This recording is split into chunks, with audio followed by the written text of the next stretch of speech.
Saudações, senhoras e senhores. Meu nome é Luciano Duarte e vamos conversar sobre o tronco encefálico. Nessa primeira ilustração, fica evidente o tronco encefálico, né? Tendo aqui o mesencéfalo, a ponte e o bulbo, uma pequena área localizada anterior aí ao cerebelo, inferior ao diencéfalo. Vamos conversar sobre tronco encefálico e discutir a tanto as suas estruturas, mas, sobretudo, os seus aspectos funcionais ficarão mais evidentes. Bom, qual o objetivo nesse tópico, nesse momento? É descrever o tronco encefálico sob os pontos de vista estrutural e funcional. É válido aqui ressaltar que a parte estrutural, né, macroscópica, sobretudo, ela é interessante, né, quando você tem à disposição um laboratório de anatomia para poder verificar, observar, identificar as estruturas mais características do tronco encefálico. Bom, o tronco encefálico é a parte do encéfalo entre a medula espinal e o diencéfalo.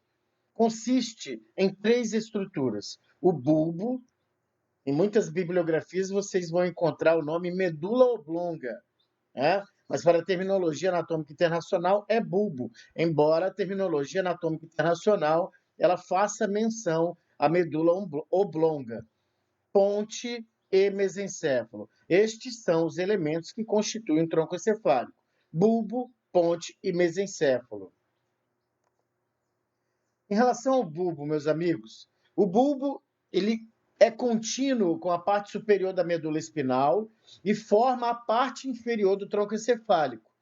Ele inicia-se a nível do forame magno, né, um forame grande, o maior que tem, né, quando você pega o crânio e verifica a base do crânio, esse forame magno localizado no osso occipital, e estende-se até a margem inferior da ponte, que dá aí uma distância de aproximadamente 3 centímetros.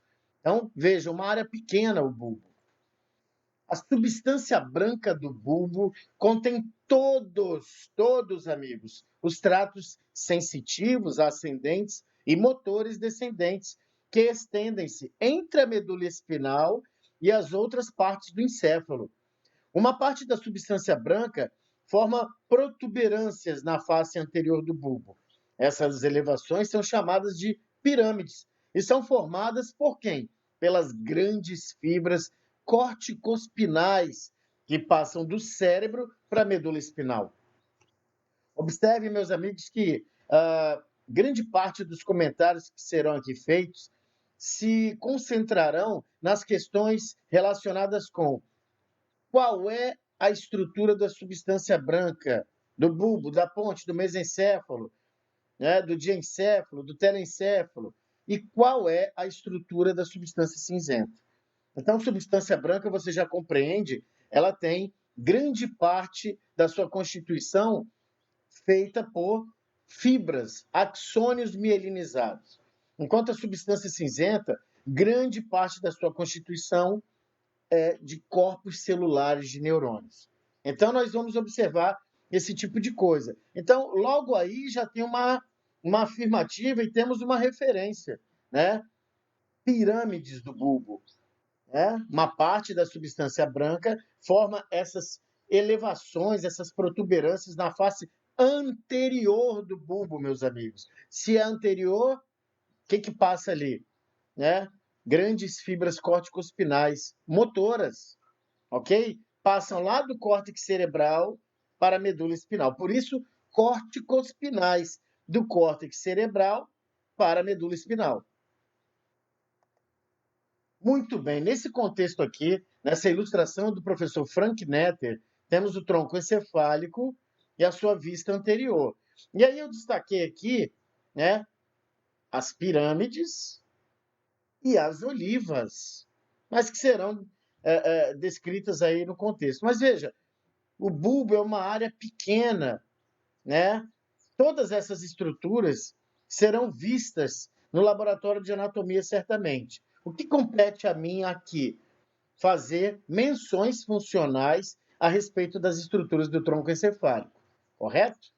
Uma outra coisa que me chama a atenção nessa ilustração, pessoal, é a quantidade de nervos cranianos, perdão, relacionados com o tronco encefálico. Dos 12 pares de nervos cranianos, 10 têm relação com o tronco encefálico. Apenas o nervo olfatório e o nervo óptico não têm relação com o tronco encefálico. Aí uma ilustração mais elaborada, né, onde nós estamos vendo em toda a parte verde é o tronco encefálico, o bulbo, a ponte e o mesencéfalo. Okay? Só uma questão de topografia aí. E aí você consegue ver também os nervos, né? Óculo motor, nervo troclear, nervo trigêmeo, abducente, facial, a turma toda que, como sabemos, numeram-se de 1 a 12 em algarismos romanos os nervos cranianos. Aí, pessoal, vias motoras, trato corticospinal, trato corticobulbar, né? São as duas vias. Aqui, né, notem, principalmente aqui, uma questão de erro de terminologia. Mas, enfim, né, você tem a área chamada córtex cerebral, córtex cerebral, que é uma camada milimétrica, principalmente constituída de corpos celulares de neurônios. Eles estão aqui, ó, sinalizados como essas bolinhas. E o que parte deles são o quê? Os axônios. Então, axônios diversos, organizados em feixes de axônios, vão constituir as vias, os tratos. Daí, trato córtico, de córtex cerebral, espinal, corticospinal, porque vem até a medula espinal, certo? Bom, logo acima, pessoal, da junção do bulbo com a medula espinal, ok? Logo acima da junção do bulbo com a medula espinal, 90% dos axônios na pirâmide esquerda cruzam para o lado direito, bem como 90% dos axônios situados na pirâmide direita cruzam para o lado contralateral, ou seja, o lado esquerdo. Há um cruzamento de fibras aí, meus amigos, de um lado para o outro. Esse cruzamento é chamado de, importante, decussação das pirâmides e explica por que um lado do encéfalo controla os movimentos do lado contralateral do corpo. Ora, por que acontece isso? Porque as grandes vias motoras, os grandes tratos, e aí cita-se o trato córtico-espinal, eles vêm descendo esses feixes. Quando chega nessa área do bulbo, denominada decussação das pirâmides, elas cruzam. O lado direito cruza para o lado esquerdo e o esquerdo para o lado direito. Então, um hemisfério cerebral meu regula a atividade motora do lado contralateral do meu corpo. Então, por exemplo, um indivíduo que teve uma doença vascular cerebral apresenta, né, uma manifestação clínica de hemiparesia na metade do corpo, no lado direito, a lesão cerebral dele foi no lado esquerdo. E vice-versa. Pessoal, em sua estrutura, o bulbo também contém diversos núcleos. E aí eu já coloquei, né? O que é um núcleo? Uma coleção, um aglomerado de corpos celulares de neurônios dentro do sistema nervoso central. Então, o bulbo, o que se fala aí? Na sua estrutura tem diversos núcleos, diversas aglomerações de corpos celulares de neurônios. Meus amigos, no contexto neurônio, o que o corpo celular de neurônio faz? Ele recebe informações, né, por meio dos dendritos, né, mais precisamente, ele processa essa informação. Okay? Então, áreas de núcleos são áreas de processamento de informação. Quando eu falo de tratos, eu falo de quê? Feixes de milhares de axônios. Então, eu falo de quê? Condução de impulso nervoso. Certo? Por isso que trato corticospinal, impulsos nervosos vindo do córtex motor e descendo até a medula espinal. Descendo com o quê? Já que é anterior, já que é motor, já que é descendente, é informação motora. Correto? Alguns desses núcleos controlam funções corporais vitais. Ué, mas no bulbo? Sim, meus amigos, no bulbo tem núcleos que controlam funções corporais vitais. Exemplos de núcleos no bulbo, meu amigo, que regulam atividades vitais incluem o centro cardiovascular, bem como a área respiratória rítmica, meus amigos. O centro cardiovascular regula a frequência e a intensidade do batimento cardíaco, né? Da sístole e diástole. De novo, regula a frequência cardíaca e a intensidade, né, com que há sístole e diástole. E também regula, meus amigos, o diâmetro dos vasos sanguíneos, vasodilatando ou vasoconstrictando, né? Abrindo ou fechando os vasos sanguíneos. Fechando no sentido de estreitando seu lume. A área respiratória rítmica do centro respiratório ajusta o ritmo básico da respiração. Né? Você faz a ins e a ex. É uma relação aí de 1 para 2.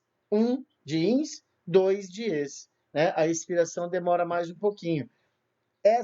Esse controle rítmico da respiração dá-se-á, né, por núcleos localizados no bulbo. Olha aí que bonitinho, meus amigos. Nós temos aqui, vamos ver a legenda? Neurônios sensoriais aferentes, azul. Neurônios motores eferentes, vermelho.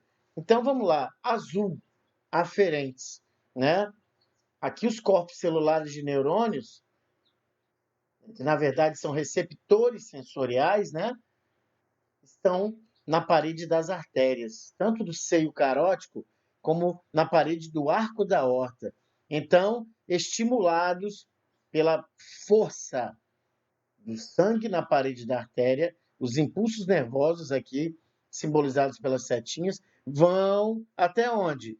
O centro cardiovascular, que é um núcleo de quê? De controle. Pronto, essas informações vieram aqui, fazem sinapses com neurônios, olha aqui vermelho, motores. Então, olha só o que tem o núcleo, parte daqui a resposta, né? Que é o quê? Parte daqui a resposta. Né? Uma com a via mais complexa, mais demorada, e outra com uma via mais direta. Você vai cuidar de quê? Da força com que o coração está, né, em sístole e diástole. E do que mais? Da frequência cardíaca ditada pelo sistema de condução do coração. Perfeito? Olha aí de novo, né? Olha a área aqui do bulbo.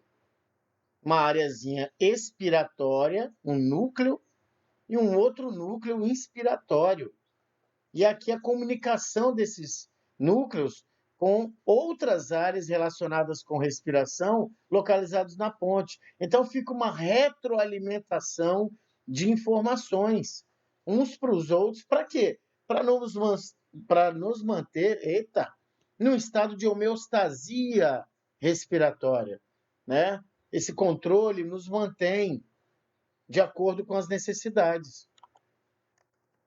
Meus amigos, além de regular os batimentos cardíacos, o diâmetro dos vasos sanguíneos, bem como o ritmo da respiração normal, perdão, a voz está meio que sumindo, os núcleos do bulbo também controlam os reflexos do vômito, da deglutição, da tosse, do espirro e dos soluços. Okay? Vômito, deglutição, né? Deglutição é o ato de engolir. Tem gente que tem disfagia, que é um distúrbio do ato de engolir. Tosse, espirro e soluços. O centro do vômito no bulbo provoca vômito, que consiste em quê? Numa expulsão forçada dos conteúdos da parte superior do trato gastrointestinal por meio da boca. O centro da deglutição do bulbo promove a deglutição de uma massa de alimento que foi deslocada da cavidade oral para a faringe. O ato de engolir, meus amigos. Então, ali há uma gama de musculatura que precisa ter força para engolir aquilo que você mastigou muito bem e transformou numa pasta. Espirrar, por exemplo, compreende a contração espasmódica dos músculos da respiração que, vigorosamente, com muita energia, expelem o ar do nariz e da boca. Tossir, que também é uma função aí regulada por áreas do bulbo, compreende uma longa e profunda inspiração e, em seguida, uma expiração intensa que repentinamente envia uma rajada de ar pelas passagens respiratórias superiores. O soluço é provocado por contrações espasmódicas do músculo diafragma, que finalmente resultam na produção de um som agudo na inalação. Okay? Então, são funções aí do vômito, da deglutição, do espirro, da tosse e do soluço, são elementos, são fenômenos que são regulados por núcleos no bulbo.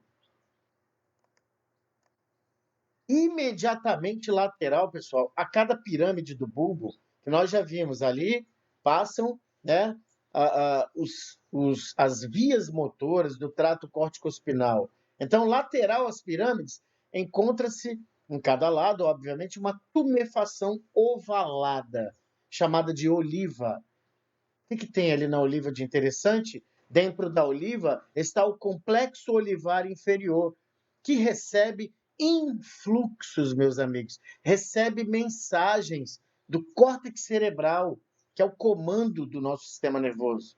Também do núcleo rubro, lá do mesencéfalo, um pouquinho em cima do bulbo, e da medula espinal.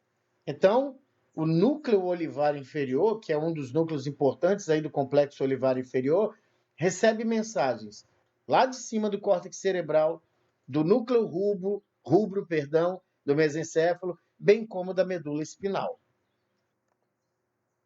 Meus amigos, os neurônios do complexo olivar inferior estendem seus axônios até o cerebelo. Opa, cerebelo? Cerebelo me lembra coordenação motora, estabilidade postural, marcha, equilíbrio, planejamento de movimento e uma série de outras situações relacionadas à motricidade. Então vamos de novo.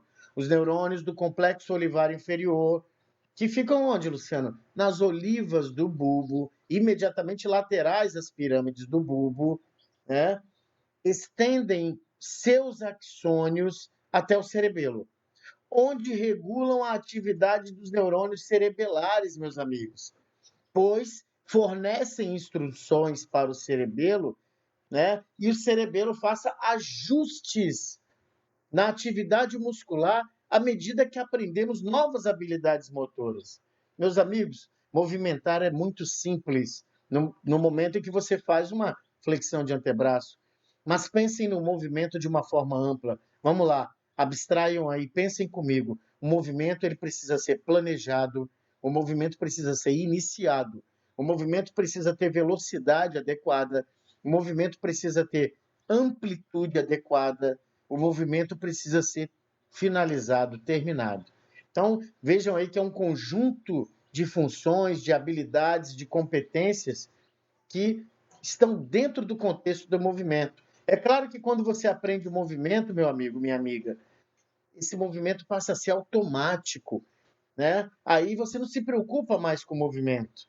Ele passa a ser automático. Então, o cerebelo e os núcleos da base, junto com a ajuda aí do núcleo olivar inferior, eles passam a tomar conta do movimento automático, no que alguns autores chamam de sistema extrapiramidal. Então, é importante que vocês saibam esses contextos todos, né? Mais do que simplesmente identificar pirâmide, oliva. Mas o que tem ali na pirâmide do bulbo? O que passa ali? O que passa na oliva? O que é que constitui essas estruturas, ok? Olha aí que bonito! No enunciado aí de mais uma ilustração do professor Frank Netter, núcleos dos nervos cranianos no tronco encefálico. Então, você tem aí a visão interna. Muito bonita essa ilustração. E aqui na legenda, né? Vermelho, núcleos e fibras eferentes, motoras, obviamente. Azul, núcleos e fibras aferentes, sensitivas, obviamente. Então, você tem aí Olha o contexto da situação. Complexidade de circuitos neurais, meus amigos.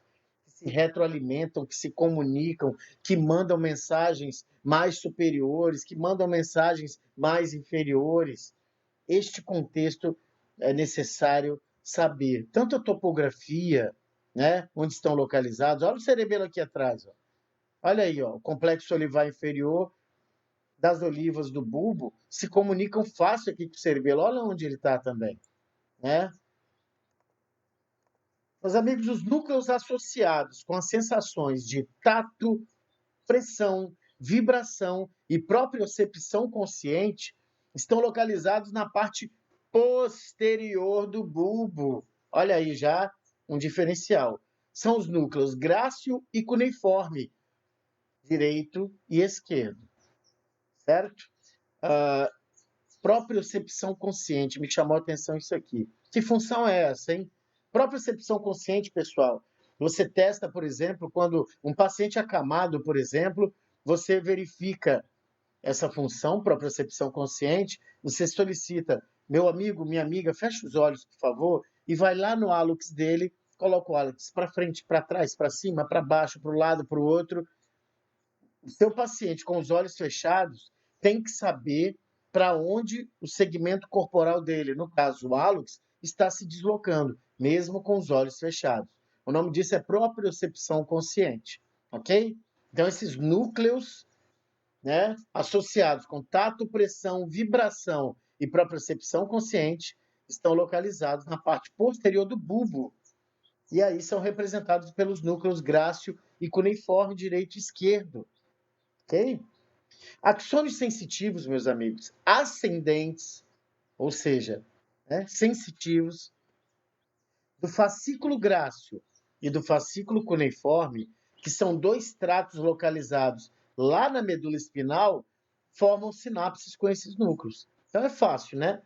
Fascículo grácil e fascículo cuneiforme, lá da medula espinal, fazem sinapses, esses tratos fazem sinapses com os núcleos grácil e cuneiforme do bulbo. Tranquilo? Olha aí de novo, e aqui justamente os núcleos grácil e cuneiforme. Então, sabendo você agora que essa turma aqui, os núcleos grácil e cuneiforme, trabalham com tato, pressão, vibração, propriocepção consciente. O bulbo também contém núcleos, meus amigos, que são componentes de vias sensitivas para a gustação. Olha aí, nervo craniano 12, nervo hipoglosso, para a audição, para o equilíbrio. Audição e equilíbrio me lembra o quê? Nervo vestíbulo coclear. O núcleo gustativo do bulbo é parte da via gustativa. Notem, meus amigos, é parte. Não é o único que lida com essa função. É parte. Proveniente da língua para o encéfalo. Né? A língua é o órgão cheio de receptores sensoriais para a gustação, para o paladar, e isso é avisado para centros mais superiores, dentre eles o bulbo. O núcleo recebe influxo gustativo proveniente desses calículos gustatórios da língua, esses receptores sensoriais da língua. Olha aí que bonitinho. Então você tem o córtex gustatório no lobo insular. Então, córtex, pessoal, olha o que é córtex cerebral, aproveitando a figura. Toda essa área marrom, vejam que é uma área de superfície, é córtex cerebral, é o comando. E toda a parte branca é a substância branca, né, central do telencéfalo. Mas notem também, meus amigos, pequenas áreas de substância cinzenta dentro da substância branca, correto? Então, o córtex gustatório, localizado no lobo insular, certo? Recebe informações, ó, de toda a área da língua. Por meio de quem? Nervo glossofaríngeo, nervo vago, nervo facial. Então, eles enviam as informações passam aqui pelo núcleo solitário do bulbo, sobem, chegam aqui no tálamo e depois avisam para o córtex cerebral. Então, no córtex cerebral é que o gosto passa a ser consciente. Beleza, meus amigos? Então, olha aqui, essa turma aqui, ó. Essa turma aqui participa, por exemplo, então, do ato de quê? De você lamber um sorvete, né? Porque você vai sentir o sorvete frio no primeiro momento. No primeiro momento, você vai levar a língua ao sorvete. Isso é um ato motor. No segundo momento, você vai sentir frio na língua. No terceiro momento, você vai sentir o gosto. Num quarto momento, a tua boca vai salivar. Num quinto momento, você vai deglutir. Em um sexto momento, seu estômago vai liberar secreções para processar isso aí. Ok? Vejam como é que são as coisas, né? A nossa análise tem que ser funcional e ordenada. Eita, olha que delícia, hein, meus amigos? Sem comentários. Bom, os núcleos cocleares do bulbo, pessoal, são parte da via auditiva, que vai da orelha interna até o encéfalo. Os núcleos em questão recebem influxo auditivo proveniente da cóclea, que está lá alojadinha, bonitinha na orelha interna. Olha aí que beleza. Olha a cóclea, né? Então você tem aqui, né, o nervo coclear, né, que é ramo do vestíbulo coclear, oitavo par de nervo craniano. Então, daqui segue-se para cá para o bulbo, os núcleos cocleares, e então é distribuído o ponto final, né? Aqui no tálamo, o tálamo é uma grande rodoviária que ela recebe diversas informações. Do tálamo, outra sinapse aqui, e até que chega na área auditiva, no córtex cerebral, que regula a questão auditiva. Certo, meus amigos? Meus amigos, existem os núcleos vestibulares do bulbo e da ponte, e eles são componentes da via do equilíbrio, que vai da orelha interna até o encéfalo também.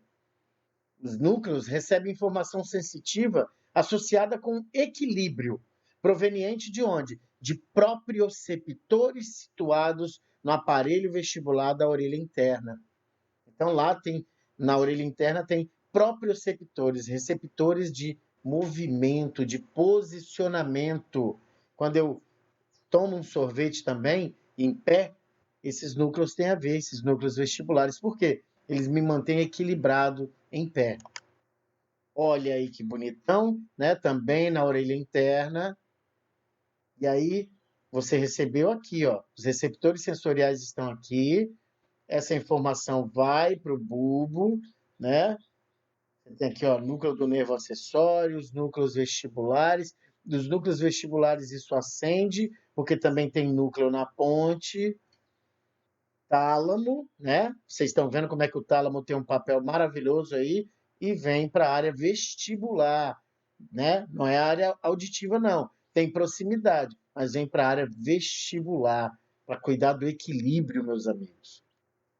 Então, pensa nesse contexto aqui, porque quando você pensar numa doença vascular cerebral, o popular derrame, o popular AVC, você tem que saber disso aqui, ó. Porque a irrigação sanguínea que foi interrompida necrosou neurônios dessas vias, aí você vai entender por que, que o cara está escutando menos, por que, que ele está com falta de equilíbrio, por que, que come alguma coisa e não sente o gosto, e aí passa a não querer comer, entendeu? É nesse contexto aí. Não é difícil, é uma delícia de estudar. Finalmente, meus amigos, o bulbo contém núcleos associados com 5 pares de nervos cranianos. Isso é muito importante, porque os nervos já dizem mais ou menos o que eles fazem, quais as suas funções. Vestíbulo coclear, oitavo par de nervo craniano. Né? Aí, vestíbulo coclear, equilíbrio, audição, glossofaríngeo, músculos da língua e da faringe. Nervo vago, que tem muito a ver com funções viscerais. Nervo acessório, que por acaso é o nervo que inerva o músculo trapézio, por exemplo. E o nervo hipoglosso, também que tem a ver com língua. Então, pares cranianos que têm a ver, né, que tem núcleos associados com o bulbo. Pares 8, 9, 10, 11, 12. 5 pares. Lesões do bulbo, meus amigos. No caso de lesões na base do bulbo, geralmente há comprometimento da pirâmide, né, que nós já sabemos o que é, e do nervo hipoglosso. A lesão na pirâmide compromete o trato piramidal, que é o que, meus amigos? Via motora de movimentos voluntários. Causa o quê? Hemiplegia, parceiro. Perda da motricidade voluntária de um lado do corpo, que é do lado oposto ao lesado, porque você já sabe, lá na parte inferiorzinha do bulbo, pouco acima da medula espinal, existe a decussação das pirâmides, onde as vias do trato motor voluntário se cruzam, ok? Olha como é que as coisas vão fazendo sentido. A lesão do hipoglosso causa paralisia dos músculos da metade da língua, situada do lado lesado. Glosso, essa expressão glosso, esse sufixo, é de língua, né? Macroglossia, língua grande. Assim, quando o doente faz protrusão da língua, quando ele projeta a língua, né, anteriormente, a musculatura do lado normal desvia a língua para o lado lesado. Tipo como você vê na paralisia facial, quando você pede para um paciente fazer um bico, e o bico ele se desloca para o lado são, que é o lado que tem força muscular. Correto? Outra afecção, pessoal, é a síndrome da artéria cerebelar inferior posterior, também conhecida como síndrome de Wallenberg. Lesões nessa artéria, pessoal, que irriga a parte dorsolateral do bulbo, olha a questão da irrigação aí que eu lhes falei, decorrem frequentemente de uma trombose. O que é trombose, né? Alguma estrutura obstruindo o vaso sanguíneo, que pode ser um coágulo sanguíneo, que pode ser uma bolha gasosa, que pode ser uma gotícula de lipídio, de gordura. E resulta em quê, Luciano? Resulta num quadro sintomatológico complexo de acordo com as estruturas lesadas. Então, lesão do pedúnculo cerebelar inferior, o que você vai ter? Incoordenação de movimentos na metade do corpo situada do lado lesado. Lesão do trato espinal do trigêmeo. Trigêmeo, hein? Quinto par de nervo craniano. E seu núcleo. O que acontece? Perda da sensibilidade térmica e dolorosa na metade da face, situada do lado da lesão. Ok? Síndrome de Wallenberg, meus amigos, é uma lesão do trato espinotalâmico lateral. Ó, espino de medula espinal, talâmico de tálamo e está no ladinho, né? Está mais deslocado lateralmente. Acontece aí o quê? Perda da sensibilidade térmica e dolorosa na metade do corpo, situada do lado oposto ao da lesão. Lesão do núcleo ambíguo. Perturbações da deglutição, pessoal. Dificuldade de deglutir, de engolir, disfagia. E também da fonação, que é a produção da voz. Por conta de quê? Paralisia dos músculos, da faringe e da laringe, que este núcleo aí regula. Galera, vou dar um tempo, né, para não ficar extensa demais a aula. Um forte abraço e nós continuamos com ponte mesencéfalo em outros momentos. Abração, fiquem com Deus. Como um youtuber, dê uma curtidinha, né, se inscreva no canal. Um abraço, galera.